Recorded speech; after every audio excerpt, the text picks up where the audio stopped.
Good morning, friends. Myself, Professor Prashant Mahajan, working as an assistant professor at AISSMS Institute of Information Technology. So today we will going to see unit number 3, that is engineering materials, and in that we will see two topics. One is polymer and second will be nanomaterial. So let us begin with the unit.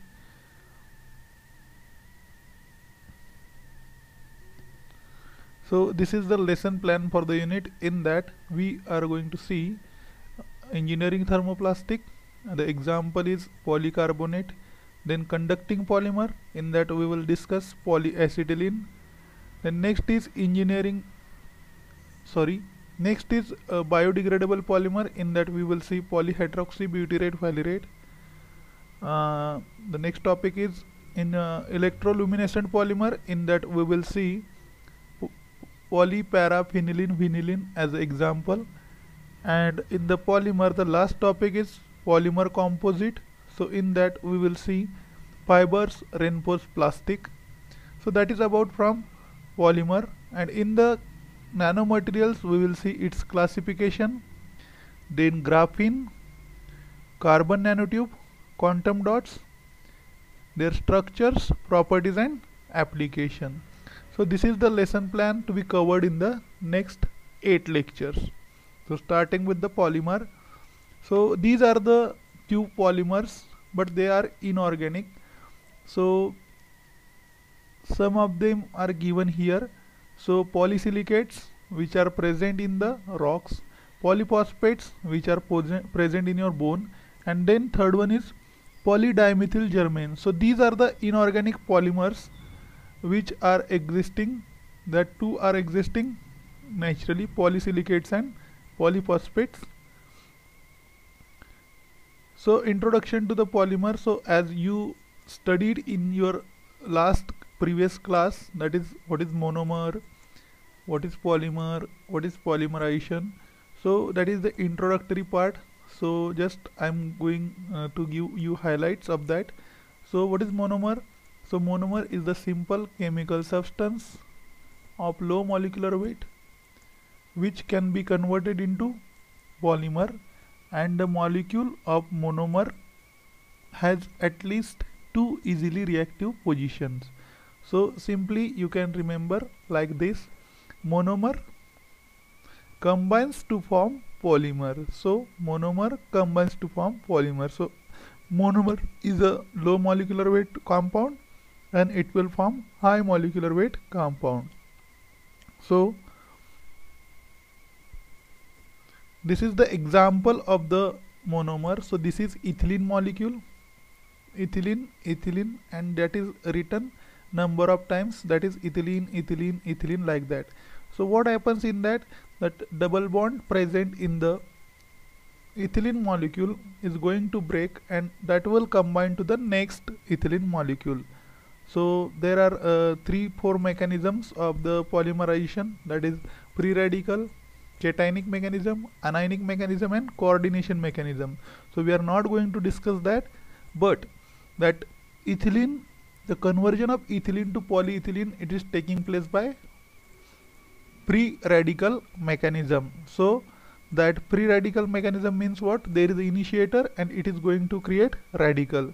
So there is the initiation, propagation and termination steps for the preparation of that monomer to polymer. So this is the ethylene monomer and this is the polymer. So the difference is only that the double bond is going to break and it will attach to the next ethylene molecule.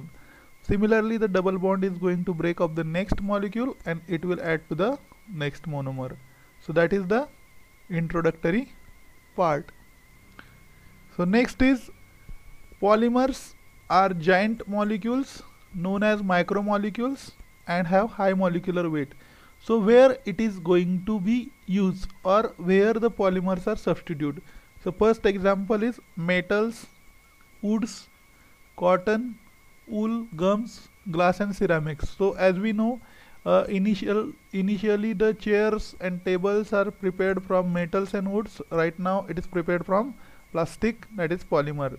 Then cotton wool, so the clothes which are prepared in it is replaced by polyester, terracotta, terrywool, like that. Gums, it is replaced by resins. And glass and ceramics, you can take example of the cups, tea, the cups which you are taking tea. So initially it is prepared from glass material and ceramic. Right now it is prepared from plastic. So polymers are used in automobile engineering. Everywhere polymers are required, like automobile engineering, mechanical engineering, electrical engineering, civil, medical and agricultural. So there is a classification based on the occurrence. One is natural, which is natural occurring, that is wood, cotton, wool, leather, silk, cellulose. So that is natural polymers. And synthetic polymers that are prepared by human being, that is man-made. So polypropylene, polystyrene, polyethylene, polyvinyl chloride, polymethyl methacrylate, phenol formaldehyde resin, urea formaldehyde resin, nylon, polyester, teflon and cellophane. That are the some example of synthetic polymer.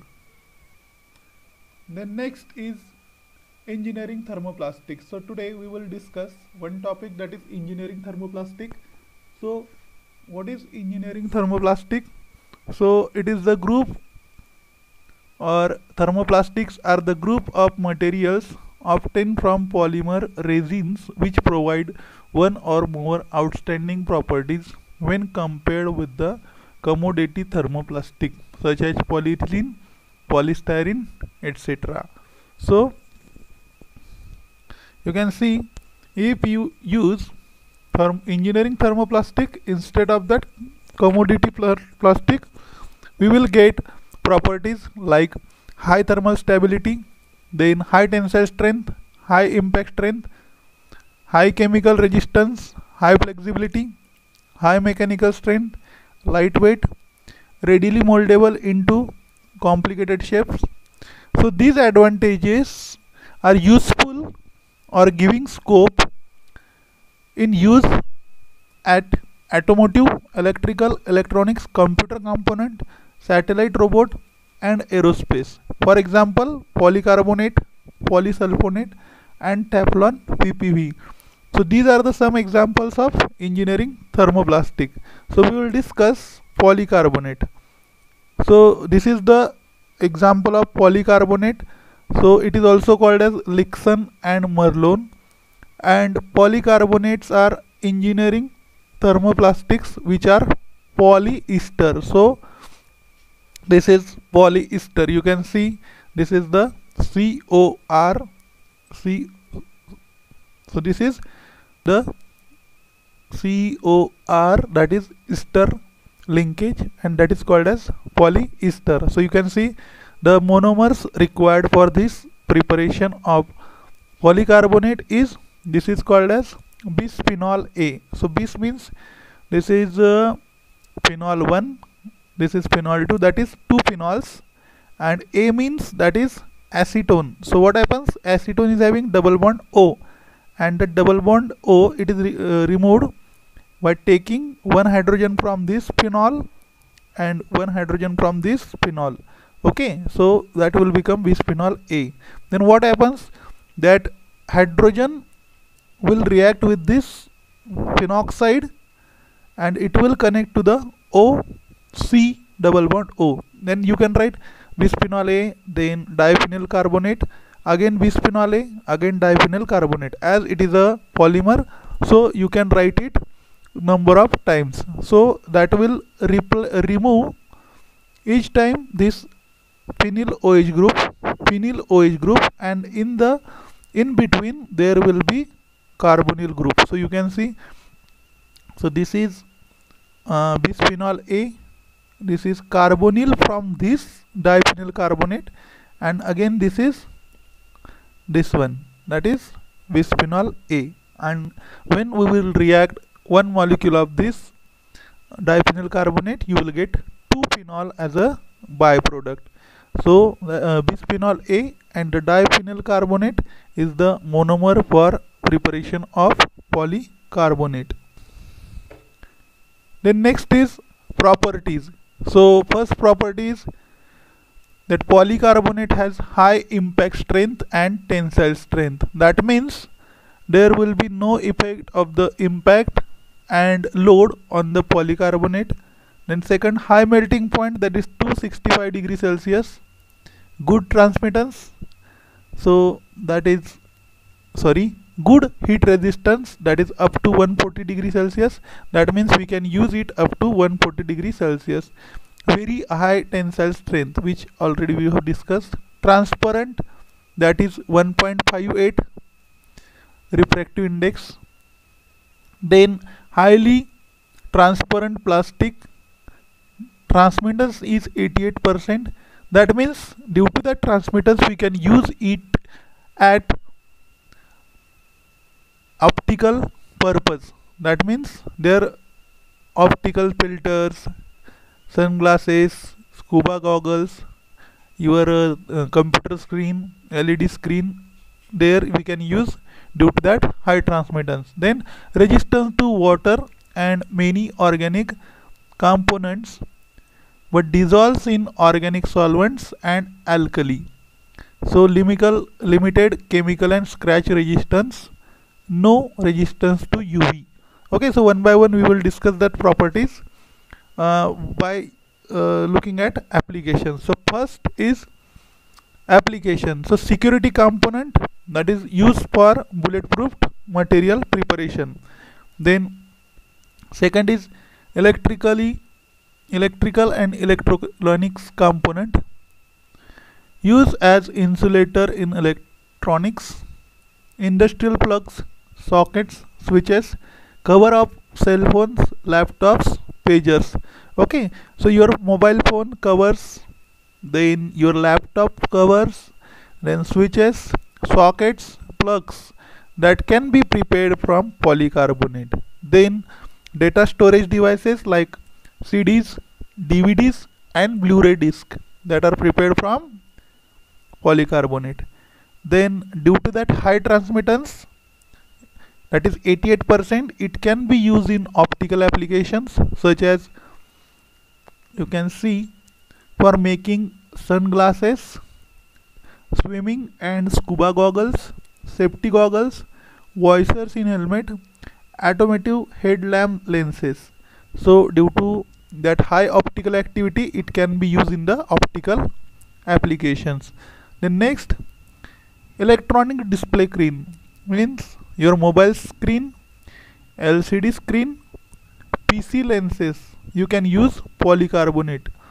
And last, as a construction material, so due to that high transmittance again and the impact and tensile strength, it can be used as a substitute for window glass, sound wall, etc. So that is the properties and applications of polycarbonate. So one more I forgot to tell you, that is limited scratch and chemical resistance.